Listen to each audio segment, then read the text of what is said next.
Ok, j'espère que tu vas bien. Allez, à chaud, un podcast, un nouveau format. J'espère que mon manque de préparation saura être compensé par mon enthousiasme parce que j'ai discuté de ça avec Jean Lebrun par téléphone l'autre jour et il a fait un petit tweet là qui a mis un petit peu les pièces du puzzle en place et dit attends, il faut que je commence tout de suite là. Je peux pas attendre. Premier épisode d'une longue série, d'une nouvelle manière de créer. Je vais tester, je vais expérimenter. Je sais pas si ça marche. Encore, mais voilà, tu vas comprendre le truc. Enfin, j'espère. Donc, la manière traditionnelle de créer, qui ne me convient pas. Tu trouves une idée, un conseil, une méthode, un hack, un concept, peu importe. Tu dis voilà, je convertis ça en un contenu et je donne des conseils aux gens. Je dis voilà, j'explique aux autres comment vivre leur vie, comment faire du business, et puis voilà, c'est moi qui ai la meilleure solution et tous les autres c'est du caca. Et c'est une manière de faire qui fonctionne. Le problème, c'est que y a de plus en plus de compétition, de 1, qu'aujourd'hui, t'as Jean-Kévin, 12 ans, qui est coach de vie. D'accord. Du coup, c'est voilà, c'est devenu un peu la foire, le festival de la connerie, du n'importe quoi. Et personnellement, je me dis, c'est pas comme ça que je vais être fier dans ma vie d'incarner ce genre de choses. À titre personnel, j'ai absolument rien contre ceux qui le font. C'est juste moi, à titre personnel, c'est pas ça que je veux incarner. J'ai pas non plus envie de passer, ça c'est le deuxième problème, mes journées derrière un ordinateur à me dire comment formuler cette idée de la manière la plus persuasive possible, parce que j'ai été victime de ça, et je pense qu'on est tous passés par là en tant que créateur, c'est que quand tu es créateur, ton cerveau il se met en mode il faut que je trouve des idées qui vont capter l'attention. Capter l'attention, capter l'attention, capter l'attention, capter l'attention. Et ça devient addictif. Et le truc avec ça, c'est qu'est-ce qui se passe, c'est que t'es plus en mode résoudre des problèmes, t'es juste en mode show-off. T'es juste en mode je lis un bouquin, ah il y a cette idée, j'en parle. L'application même de l'idée n'est plus importante. On cherche juste des idées qui captent l'attention. C'est encore une fois une manière de faire qui fonctionne, mais c'est pas une manière de faire qui m'inspire. D'ailleurs, les gens que je suis, qui m'inspirent, ne sont pas des créateurs, ne sont pas des gens qui passent leur journée à se demander comment capter l'attention. Ce sont des gens qui résolvent des problèmes. Ce sont des gens qui sont dans l'action, dans l'exécution, et le contenu qui est créé derrière, enfin je sais pas, tu prends un Elon Musk, le contenu, il passe pas sa journée à créer du contenu, il passe sa journée à résoudre des problèmes en ingénierie, on l'aime ou on l'aime pas, c'est ce qui se passe, et il est interviewé, alors de temps en temps il ramène un peu sa tronche, mais il se pose pas la question, ok, comment être persuasif au quotidien, tu vois. Donc j'ai pas envie d'adhérer à ça, j'ai envie d'avoir un système où je peux me concentrer la majorité du temps sur la pratique et dire bon voilà, par rapport à ce que j'ai fait aujourd'hui, par rapport à ce que j'ai découvert, peut-être mes échecs, mes réussites, mes petites découvertes, mes petits déclics, une petite anecdote, un machin, peu importe ce qui s'est passé dans ma vie, de manière comme un journaling, je peux le balancer publiquement et du coup je montre les coulisses de ce que j'ai fait aux autres. Et j'organise ça sous forme de séries, donc comme une série TV, avec des épisodes et des saisons. Et je trouve intéressant l'idée de dire voilà, la série c'est la vision, les objectifs sont les saisons, et puis un contenu c'est un épisode. Et donc la personne qui découvre un de mes épisodes, elle va arriver en plein milieu de l'histoire où je suis en train d'avancer sur la route de mon aventure. Alors, par exemple, là j'ai l'occasion dans un prochain épisode de fixer la vision et tout ça ensemble. Mais l'idée, c'est que t'arrives pendant ton cours de route et tu dis c'est qui ce trou de balle, qu'est-ce qu'il est en train de faire, et tu vois qu'il est en train de se passer quelque chose, que je suis en train de construire quelque chose en public. Je dis voilà ce que j'ai fait, voilà mes résultats, voilà mes expérimentations, voilà tout ce qui a merdé, voilà le bordel dans ma tête. Voilà. T'en fais ce t'en veux, je suis pas là pour te dire comment faire, je suis juste en train de te dire ce que moi je suis en train de faire, et que peut-être en m'écoutant, en me suivant, déjà il y a un petit côté un peu de divertissement, comme si j'étais un peu le Netflix du business, d'accord, où on me regarde faire mon truc, échouer lamentablement en public, ça va être très rigolo. Et, et du coup, tu observes, tu peux penser que je suis un crétin, tu peux penser que je suis extraordinaire, tu peux penser ce que tu veux, tu peux en tirer des leçons, libre à toi. Et moi, mon objectif, c'est pas de me poser comme le grand Manitou qui sait tout, mais simplement comme le mec qui dit bon, voilà, je vais faire mon truc. Alors, j'ai déjà de l'expérience dans le milieu, mais du coup, là, ça tombe bien parce que je suis en train de lancer un nouveau projet. Et donc, je vais le faire depuis zéro, et puis vous allez pouvoir me suivre. La grande question, c'est exactement comment je vais mettre ça en forme, donc il faudra que je teste. Et si cette idée l'intéresse, parce que peut-être cette manière de créer du contenu, ça va être un coup d'épée dans l'eau. Mais on a déjà des bons, des bons retours. Jean-Loup a des bons retours, notamment il avait lancé une formation, un abonnement où il construisait, il lançait un business à l'époque. J'étais intervenu dans un épisode et c'était une formation qui avait, enfin, un abonnement qui avait très très bien vendu. Et je pense que les gens ont besoin d'exemples, parce qu'ils en ont marre qu'on leur donne juste des conseils. Ils ont envie de voir, ils ont envie de regarder par-dessus l'épaule des entrepreneurs qui sont en train d'avancer, dire ah oui, ok, c'est comme ça qu'il s'organise, c'est comme ça qu'il fait. Et c'est en regardant par-dessus l'épaule que vraiment tu apprends, d'accord. On pourrait appeler ça, enfin on appelle ça en apprentissage le shadowing. Tu vois, tu suis un mentor, tu suis quelqu'un, tu regardes comment il fait et tu imites. Et donc moi je suis convaincu que le seul moyen d'apprendre c'est par l'exemple. Enfin le seul moyen d'enseigner c'est par l'exemple.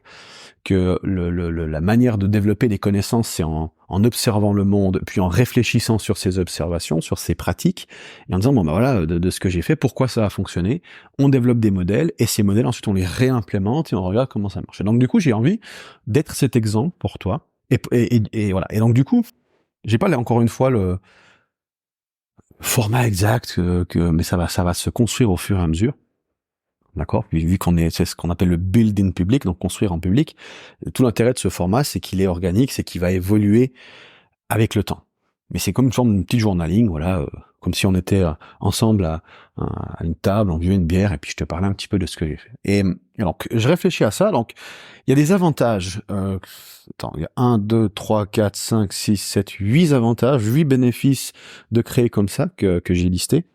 Je vais te passer rapidement, et donc, tu vas comprendre l'idée. Donc, le premier gros bénéfice, j'en ai déjà un petit peu parlé, c'est que tu es focalisé sur l'exécution.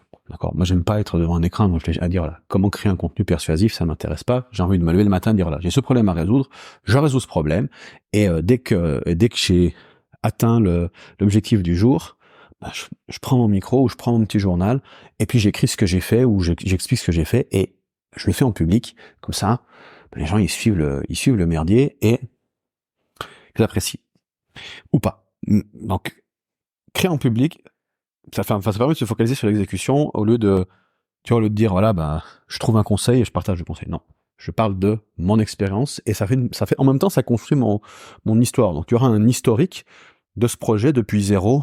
Tu vois, genre si je fais ça pendant 5 ans, maintenant tu vois, tu pourras poursuivre mon progrès depuis le jour zéro jusqu'à aujourd'hui, jusqu'à dans 5 ans, et tu verras toutes les étapes.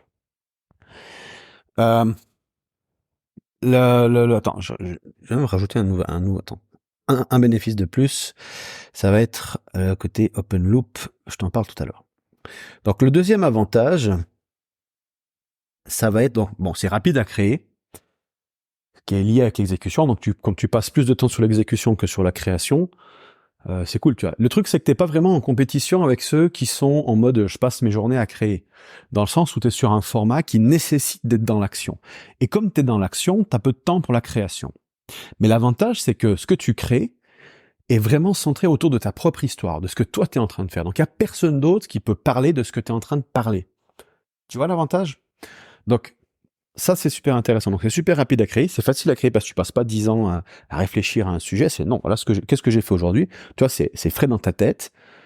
Bam. Ou ça peut être après, tu peux avoir une synthèse sur la semaine. Je vais tester comment. J'ai encore pas trop d'idées d'un point de vue exécution, mais je te donne juste à chaud. Là, c'est vraiment l'épisode 0, tu vois. Et de la longue lignée. Peut-être j'aurai abandonné dans 3 mois. Je sais pas. Mais en tout cas, là, je suis chaud. Je suis motivé. Et puis, quand on est motivé, on démarre, on n'attend pas. Troisième bénéfice, ça crée du contenu evergreen. Je sais pas si tu as déjà vécu ça, enfin moi je l'ai vécu plusieurs fois, bon, il y a 12 ans que je suis dans le métier, mais tu crées, par exemple, ta chaîne YouTube, tu crées des vidéos, tu essaies de faire des titres un peu racoleurs avec des conseils, et tu relis tes conseils rien que 6 mois, une année avant, et tu te dis, mais putain, mais ce conseil de merde, tu sais, t'es là, tu te dis, mais je suis un con, enfin t'as honte de ton propre truc, tellement tu y crois plus. Et en plus, tu sais, c'est survendu. Enfin, du coup, ça crée une tension. Enfin, mais tu dis non. Et du coup, tu effaces le merdier, tu vois. Même si le conseil pourrait être evergreen, pourrait servir dans une certaine mesure, tu te rends compte à quel point tu te rends compte de ton ignorance, tu vois. Et ça, c'est un gros problème que j'avais. Je me dis, ok, c'est-à-dire que pour résoudre ça, je me disais, le seul moyen que je connaissais, c'était d'attendre de publier un contenu avant d'être certain de la véracité du conseil. Le problème, c'est que tu peux jamais être sûr d'un conseil. D'accord? Une théorie, il y a deux types de théories. Il y a les théories, j'ai vu qui disaient ça, je crois que c'est Nassim Taleb, il y a deux types de théories. Il y a les théories qui ont été falsifiées, qui sont invalidées, qui sont fausses, qu'on a pu prouver qu'elles étaient fausses, et les théories qui sont en attente d'être invalidées, qui sont en attente d'être falsifiées. Mais il n'y a pas de théorie vraie. D'accord? C'est juste qu'on essaie de les falsifier, et tant qu'on n'arrive pas à les falsifier, voilà. Il donnait l'exemple des signes blancs. Il disait, si je te dis tous les signes sont blancs, chaque fois que je vois un signe blanc supplémentaire, ça renforce l'idée que tous les signes sont blancs. Mais jamais ça va prouver que c'est vrai. Parce que peut-être qu'il y a quelques signes noirs qui se baladent que personne n'a encore vu. Et peu importe la quantité de signes blancs que tu vas rencontrer, ça n'enlève pas la probabilité qu'il va y avoir des signes noirs. Par contre, plus il y a de signes blancs, plus la probabilité va diminuer, mais elle va jamais atteindre 0. Et il suffit d'un seul signe noir, donc une falsification d'idées, pour falsifier l'idée. Voilà. Donc, bref. Donc du coup, c'est le problème du contenu, des contenus evergreen, tu vois, c'est qu'ils sont peut-être potentiellement evergreen, mais la théorie n'est jamais evergreen, mais tu as des théories qui peuvent durer très longtemps, tu vois. Mais le problème, c'est que toi-même, tu regardes tes anciens contenus, tu dis non, mais ce que j'ai fait là, ce que j'ai raconté là, c'est des conneries. Et du coup, j'effaçais ça par honte et parce que je me dis, si quelqu'un tombe là-dessus, il va être biaisé par mes conseils qui sont, selon mon moi d'aujourd'hui, mauvais. Et je pense que les conseils que je donne aujourd'hui, mon moi de demain va penser la même chose. Et je pense qu'on en est tous là, tu vois. Tous les 8 milliards d'êtres humains sur Terre, quand on regarde notre nous d'il y a 10 ans, on a honte des conneries qu'on faisait. Et donc, comment tu fais pour créer du contenu qui est imperméable à ça? Eh bien, la réponse ici, c'est effectivement, si tu considères ça comme du journaling, tu es en train de raconter ton histoire, et ce que tu as fait il y a 10 ans, dans 30 ans, ça sera toujours ce que tu as fait il y a 10 ans, dans 10 ans, ça sera toujours ce que tu as fait il y a 10 ans, tu vois. Et donc tu dis, voilà, le contenu va te dire, voilà le conseil, tu vas dire, voilà ce que j'ai fait aujourd'hui, voilà ce que ça a donné comme résultat, voilà ce que je pense en ce moment, c'est ce que je pense en ce moment. Et 10 ans plus tard, tu réécoutes les contenus, et c'est toujours, voilà. Par contre, la personne qui te suit, elle va t'entendre donner un avis sur un truc, et au fur et à mesure, peut-être elle te suit sur les contenus pendant ton évolution pendant 3-4 ans, et dans 4 ans, tu dis d'autres choses. Et la personne, ce qui est intéressant, c'est que si elle te suit correctement, elle va voir ta propre évolution en termes de réflexion. Et tu pourras très bien dire, ouais, ce que je pensais il y a 5 ans, là, ce que je faisais, c'est de la merde, tu vois.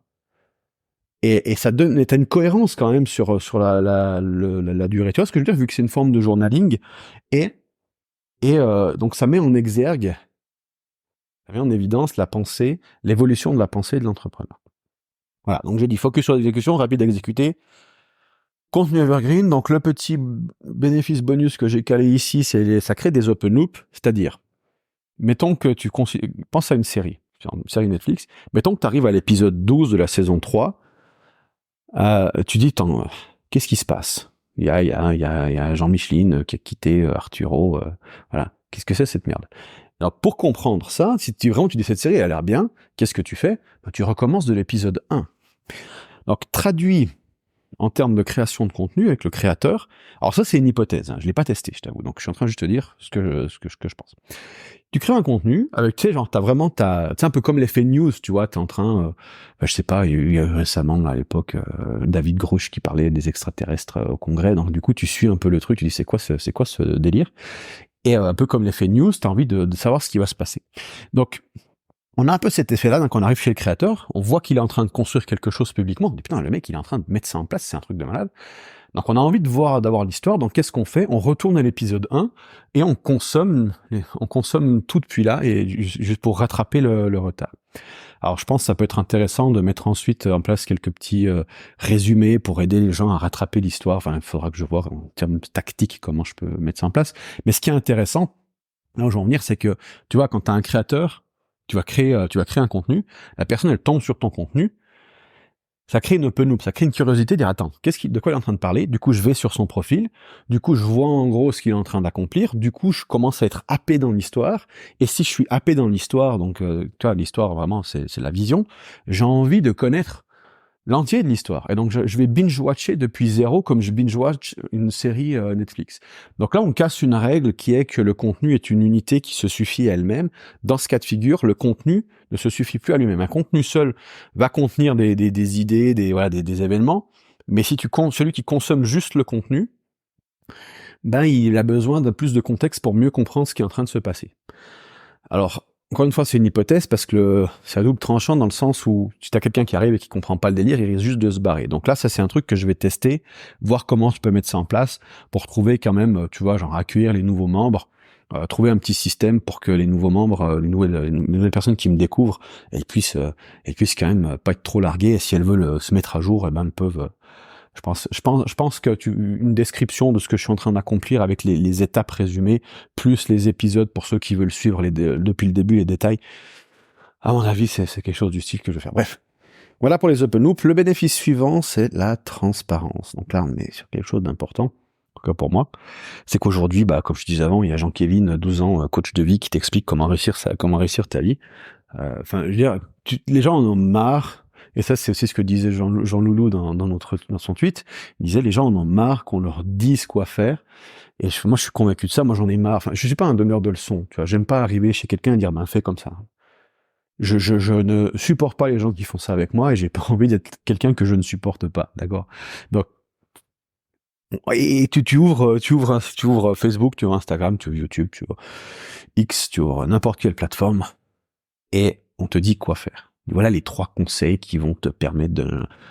Et c'est fatigant. Je suis désolé de dire ça, mais ça me fatigue. Et je suis convaincu que c'est pas la meilleure moyen d'apprendre. Je reviens tout à l'heure là-dessus. Donc là, on a une question de transparence. C'est au lieu de dire, fais ça, tu te dis, voilà ce que j'ai fait. Voilà ce que j'ai obtenu quand j'ai fait ça. Du coup, tu racontes ton histoire et par cette histoire-là, bah, tu es simplement transparent et la personne, par imitation, par l'exemple, elle peut elle-même tirer ses propres conclusions. Elle peut dire, bah, tiens, ce qu'il a fait, c'est intéressant, je vais tester, tu vois. Ce qui m'amène aussi au point suivant, c'est inspirant. Dans le sens, je pense que c'est bien plus inspirant de démontrer de A à Z ce que tu es en train de faire, d'accomplir, tu vois, que ok, je suis une personne lambda qui a un objectif de dingue. Et est-ce que je vais y arriver? Et publiquement, je te montre que je suis en train de prendre des actions, je t'explique ces actions en cours de route, et je t'explique mes échecs, et donc du coup, t'étais vraiment comme si tu suis un film ou une série, t'es là, putain, est-ce qu'il va y arriver, tu sais. Et on attend la saison suivante, on attend l'épisode suivant, on a envie de savoir ce qui va se passer, tu vois, ce qui crée encore des open loops, des cliffhangers, comme on appelle dans le cinéma. Et donc du coup, t'attends ta série préférée, tu dis, putain, il va se passer quoi, t'sais. Voilà, donc c'est inspirant, c'est apprentissage friendly, on pourrait dire, dans le sens où on apprend par l'exemple et pas par la théorie. Moi, je suis convaincu de ça, c'est une approche empiriste, dire que c'est l'expérience qui crée l'apprentissage. Et pour moi, l'expérience, c'est la combinaison de la pratique, de l'observation et de la réflexion. Tu vois, c'est dire, voilà ce que je le fais, je l'observe, ou je l'observe, je le fais, j'y réfléchis. Et éventuellement, après, je peux aller chercher 2-3 théories, mais je vais très rapidement implémenter ces théories et je pratique en fait mon métier. Et c'est comme ça que je développe de la compréhension. Donc, le truc, c'est que si je donne l'exemple plutôt que de donner des conseils, ben j'augmente considérablement le potentiel de réflexion, enfin de formation, d'enseignement de cette chaîne.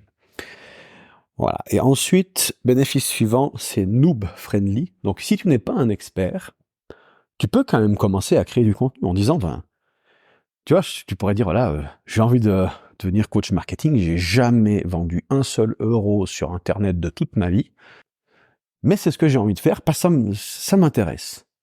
Donc, voilà, je vais le faire, jour après jour, je vais vous expliquer ce que je vais essayer, je vais vous expliquer mes erreurs, je vais vous expliquer, voilà, tu vois, enfin, ce que je te disais avant, donc et puis tu crées ta petite histoire comme ça, et les gens, ils veulent du challenge, ils veulent du conflit, ils veulent du drama, ils veulent voir les moments où tu échoues, ils veulent voir les moments où tu luttes.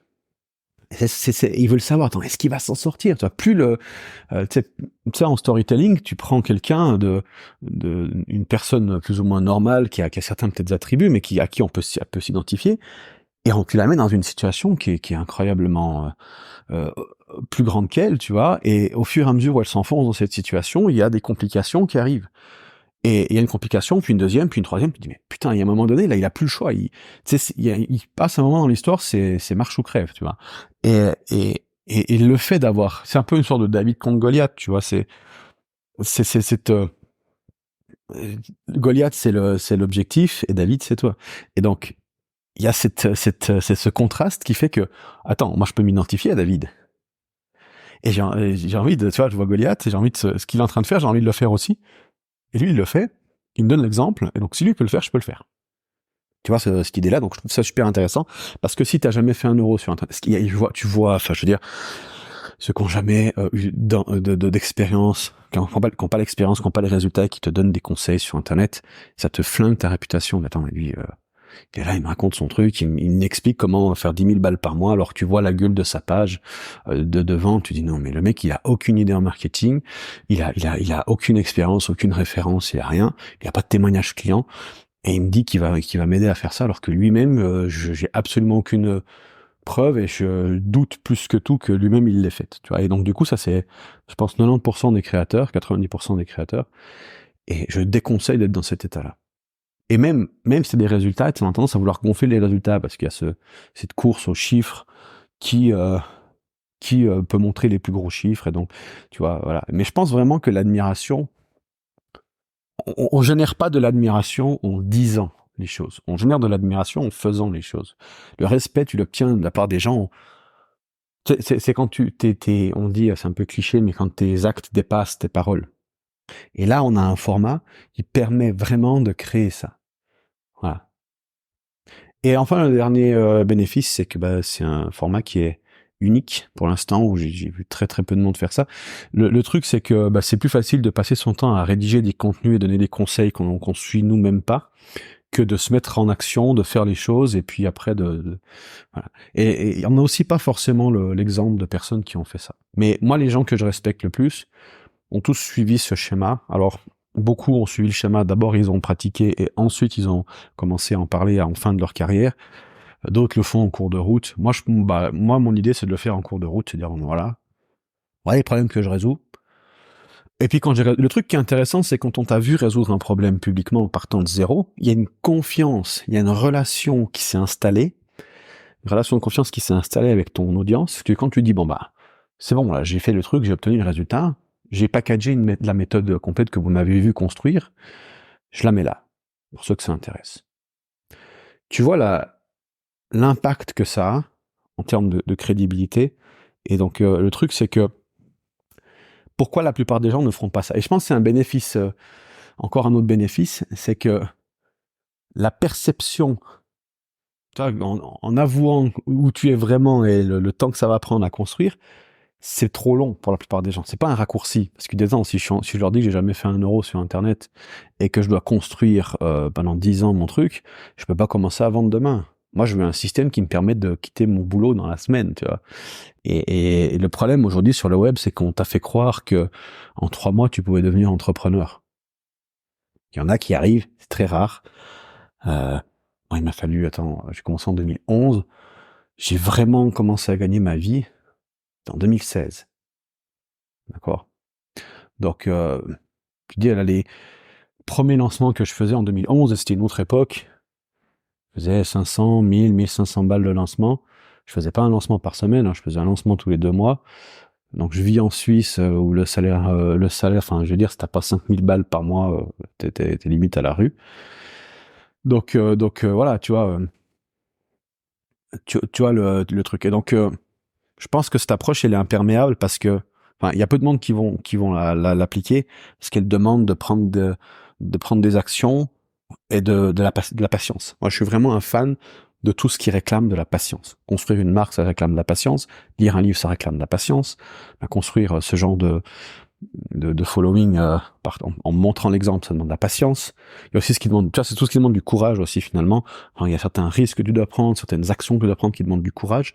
Patience et courage sont les deux des plus gros avantages que tu puisses. Je pense que c'est les deux plus gros avantages que tu puisses avoir dans le monde, plus que ton intelligence ou. Ah, c'est mon avis. Voilà, donc je sais pas combien de personnes sont en train de m'écouter bavarder après je sais pas combien après 24 minutes 39. Mais j'ai vraiment, voilà, en gros, pour résumer, je suis vraiment enthousiaste à cette idée de créer un petit journal, et donc je me lève le matin et je suis pas en train de réfléchir à créer du contenu, je passe mon temps à résoudre des problèmes. Voilà. Et derrière, je partage. Donc, il faut que je vais réfléchir tactiquement comment j'organise ça. Mais du coup, tu vois, les notes, tu sais, quand tu es en train de résoudre un problème, tu prends des notes, tu réfléchis, tu gribouilles. Moi, j'utilise beaucoup GoodNotes sur l'iPad. Et comment ensuite, avec le travail que j'ai fait, sans avoir besoin de repasser une demi-heure à faire un script, comment je peux ensuite transcrire ça en des petits contenus. Je vais voir, donc déjà il y a les snacks, j'appelle ça les snacks sur Twitter, sur LinkedIn, où je poste des mini-contenus. Du coup, ça va être des mini-contenus du style jour 1, voilà ce qui s'est passé, tu vois, en mode donc tu t'abonnes chez moi, non pas, tu vas pas avoir des contenus qui se suffisent à eux-mêmes, c'est juste tu vas voir passer des trucs qui sont finalement la suite logique de ce qui est en train de se faire. Donc voilà, je réfléchis exactement comment je vais le faire, je sais pas encore, mais je suis sûr qu'il y a un truc à faire avec ça. Voilà. Donc je te laisse sur ces magnifiques paroles, d'accord. Et puis on se retrouve dans l'épisode numéro 1, parce que c'était l'épisode 0, je vais appeler ça. L'épisode numéro 1, je verrai, je pense que je vais mettre à plat la vision. Je pense que c'est le premier point, c'est de parler de ma vision, des problèmes que je résous. Je pense que je vais te parler donc problèmes business. Et puis je vais aussi te parler de problèmes perso, liés à ma santé, des trucs que je suis en train de mettre en place. Et j'aurai l'occasion aussi de parler des problèmes sociaux. Quand je dis problème, c'est genre un objectif ou un truc genre passer de tel résultat à tel résultat, j'appelle ça un problème. Donc je vais les définir clairement. Et puis on va ensemble parcourir de cette aventure, donc tu pourras me suivre et me juger, me juger en toute impunité sur mon parcours. Voilà. Je te souhaite une magnifique journée, on se retrouve dans un prochain épisode. Salut.